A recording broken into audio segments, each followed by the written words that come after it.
Imagine a scenario where someone manages to sell a non-existent airport for an astonishing $242 million. How can anyone even conceptualize such a feat? We often encounter spam emails, and Nigeria is notably known for such scams. These emails usually come from individuals claiming to be royalty, medical professionals, or bank managers. They tell you about a substantial sum of money that requires your assistance to transfer to another country.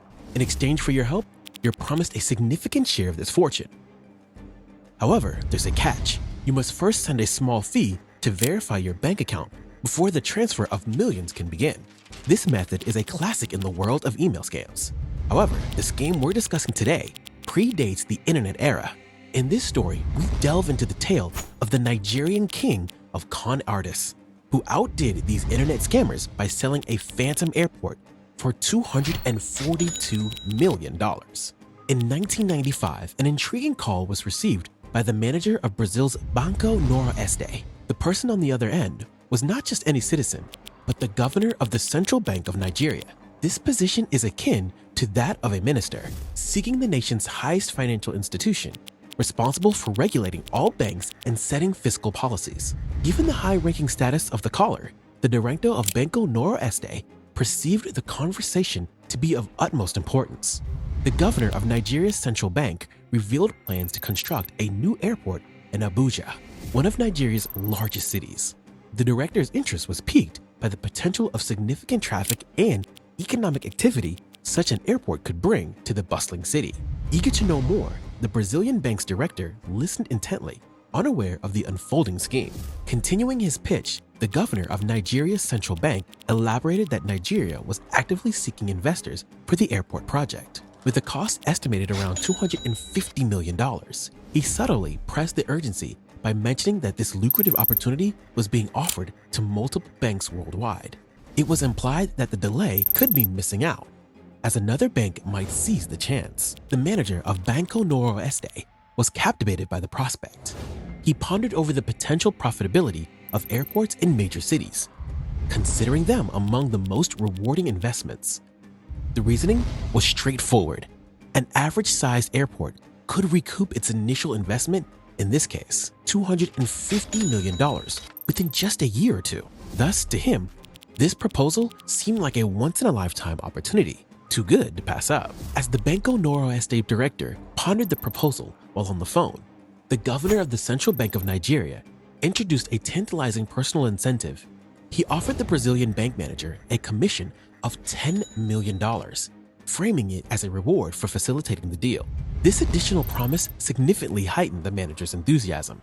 Initially, the director was already convinced of the investment's merit for the bank, seeing it as an exceptional opportunity.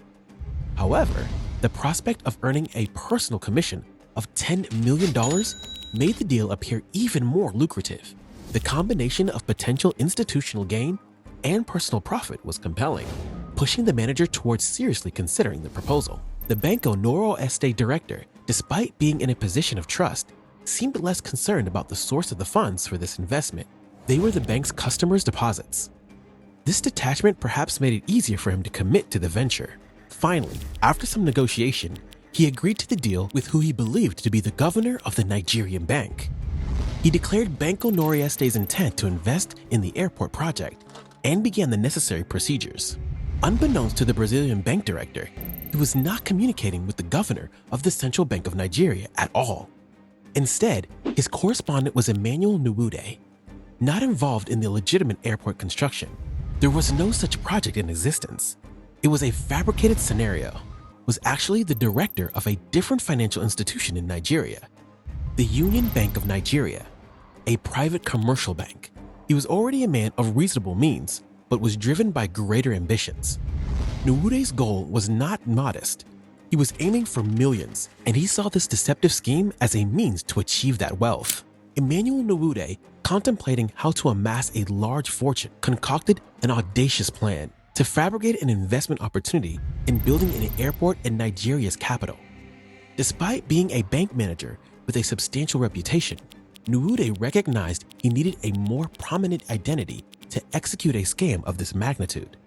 Thus, he decided to impersonate Paul Ogwuma, the actual governor of the Central Bank of Nigeria. To execute this elaborate scam, Nwude assembled a team of 5 trusted individuals, all experienced in the financial and banking sectors.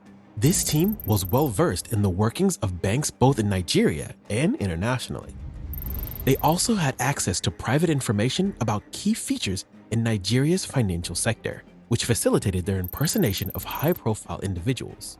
Their plan involved sending official-looking faxes to various commercial banks globally. They crafted a letter purportedly from a fictitious director of the Financial Planning and Budgeting Department in the Nigerian Ministry of Aviation, named Touristia William. This letter pitched an investment opportunity in a significant airport project in Abuja, a believable proposition since Abuja had only recently been declared Nigeria's new capital in 1991, and the government was indeed focused on developing the city. The scam's credibility was further bolstered by tailoring each message to its recipient. The message sent to Banco Noroeste in Brazil specifically addressed the bank manager, Nelson Sakaguchi, a Japanese Brazilian. The official appearance of the letter, combined with Sakaguchi's interest in foreign investment opportunities, lent the scam an air of legitimacy, especially since the communication appeared to originate from a Nigerian government phone number. This careful and targeted approach laid the groundwork for what would become one of the most notorious bank frauds in history. Emmanuel Nwude and his team, leveraging their connections in Nigeria's financial sector, managed to use a government-owned fax machine to send their communications. This detail added an extra layer of credibility to their scheme. When Banco Noroeste's director, Nelson Sakaguchi, received the letter, he was convinced enough to express interest in the investment opportunity and responded eagerly, seeking further discussion. Emmanuel, impersonating the governor of the Central Bank of Nigeria, initiated a phone call with Sakaguchi to delve deeper into the details. During this conversation, Sakaguchi became almost entirely convinced about the legitimacy of the investment and was ready to proceed. The next step involved arranging a face-to-face meeting. When Sakaguchi suggested meeting in Nigeria or Brazil, Emmanuel, maintaining the guise of confidentiality, proposed a meeting in London, a neutral location far from both Nigeria and Brazil. Sakaguchi, who had scheduled work in London, already agreed to this arrangement. To prepare for this critical meeting, each member of Emmanuel's team assumed the identity of a high-ranking official, Emmanuel as the governor of the central bank, another as the deputy governor, and a third as a director in the Ministry of Aviation. Including the 5 team members and one of their wives, they meticulously crafted their personas. They also prepared a detailed plan for the airport, including the site and land on which it was to be built. Upon arriving in London, they stayed in a luxurious 5-star hotel, setting the stage for their grand deception. They arranged a limousine to pick up Sakaguchi from the airport and booked him the best suite in the hotel. During the meeting, they introduced themselves as the characters they were impersonating. Overwhelmed by the lavish arrangements and the convincing portrayal of the team, believed everything he was presented with. This meeting marked a critical point in what would become one of the largest banking frauds in history. During this time, the absence of internet resources like Google or search engines meant that Sakaguchi couldn't easily verify the identities of the people he was meeting with. Emmanuel Nwude exploited this lack of readily available information by presenting fake documents and photographs, including pictures of the Nigerian president and prime minister, to bolster the credibility of his lie. In their meeting, Emmanuel presented fabricated plans about the airport, including its business strategy and the location of the land. However, he insisted on maintaining the project's confidentiality and informed Sakaguchi that construction wouldn't begin for another 4 or 5 years. When Sakaguchi indicated Banco Noroeste's willingness to send money when the project started, Emmanuel interjected, stating the need for funds immediately to begin hiring companies and procuring materials. Sakaguchi, sensing the urgency in Emmanuel's tone, began to harbor doubts. Emmanuel, sensing Sakaguchi's hesitation, applied more pressure. He reminded him of the supposed competition from other investors and reiterated the $10 million commission promised to Sakaguchi for facilitating the deal. He subtly manipulated the situation, suggesting that if Sakaguchi was uncomfortable, they could easily find other investors. This tactic played on Sakaguchi's fear of missing out on a seemingly lucrative opportunity and his desire to secure the substantial commission. This psychological play was crucial in swaying Sakaguchi despite his initial suspicions, nudging him towards proceeding with the investment. Faced with the possibility of losing a substantial investment opportunity, along with personal commission of $10 million, Sakaguchi felt cornered. When he expressed concerns that Banco Noroeste's management might not approve the deal, Emmanuel countered by emphasizing the urgency and exclusivity of the offer, hinting that other banks were ready to step in if Banco Noroeste hesitated, feeling the pressure and lured by the promise of a significant commission. Sakaguchi assured Emmanuel that he could be relied upon and that he would handle the situation with the bank. This was the moment Emmanuel realized Sakaguchi was fully ensnared in the trap. The $10 million commission had blinded Sakaguchi to the potential risks, making him more willing to push the deal through. Sakaguchi, under the impression that he was dealing with high-ranking Nigerian officials, agreed to a substantial investment. The terms, settled in London, dictated that Banco Noroeste would invest approximately $242 million in the fictitious airport project, a staggering amount, especially considering the year was 1995. This decision marked a significant turning point, setting the stage for one of the most infamous bank frauds in history. The scale of the scam becomes even more staggering when considering inflation. The $242 million invested in 1995 would be equivalent to about $413 million in today's dollars. Before concluding their meeting in London, Emmanuel successfully pressured Sakaguchi into transferring $3 million as an initial deposit, a gesture to confirm Banco Noroeste's commitment to the investment. This payment marked Sakaguchi's deeper entanglement in the scam. Emmanuel's insistence on the deposit before leaving London was a strategic move to ensure Sakaguchi's continued involvement. Psychologically manipulated and under immense pressure, Sakaguchi began to send millions of dollars to Emmanuel over the next 3 years. From 1995 to 1998, remarkably, he managed to keep these transactions hidden from the bank's management and major stakeholders. To maintain discretion and avoid raising alarms within the bank, Sakaguchi cleverly structured the transfers. He limited each transaction to no more than $6 million. This tactic was linked to his responsibilities at Banco Noroeste. He had the authority to approve foreign transactions up to $6 million without requiring the board's approval. By staying within this limit for each transfer, Sakaguchi could continue funneling money into the scam without attracting internal scrutiny, thus bypassing the need for higher-level authorization and keeping the fraudulent activity concealed. This strategic approach to the transfers was a crucial factor in sustaining the scam over several years, allowing Emmanuel and his team to extract a massive sum from Banco Noroeste without immediate detection.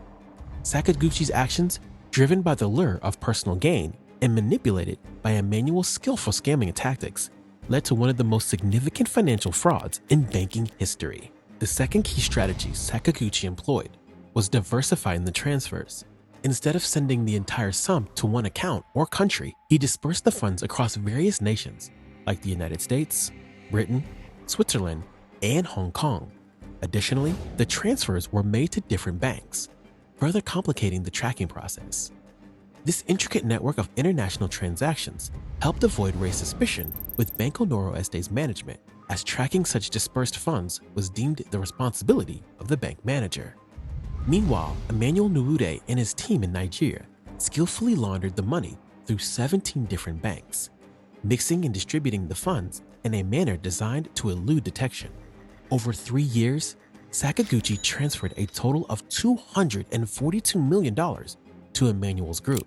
To maintain the illusion of the airport project's progress, Emmanuel sent Sakaguchi fabricated documents, photos, and contracts. Given their banking background, Emmanuel and his associates were adept in investing the swindled money. They purchased real estate in Nigeria and other parts of the world and acquired shares in several companies. The massive fraud remained undetected and might have continued undiscovered had it not been for an unforeseen development. Santander Bank, Spain's largest bank at the time, expressed interest in acquiring Banco Noroeste. As part of the acquisition process, a thorough review of all assets and documents of Banco Noroeste was necessary to evaluate its value. This due diligence process was set to uncover the hidden irregularities and the massive fraudulent transactions that had gone unnoticed for years. The impending scrutiny by Santander Bank threatened to expose the elaborate scam and the huge financial losses incurred by Banco Noroeste due to Sakaguchi's dealings with Emmanuel's fraudulent scheme.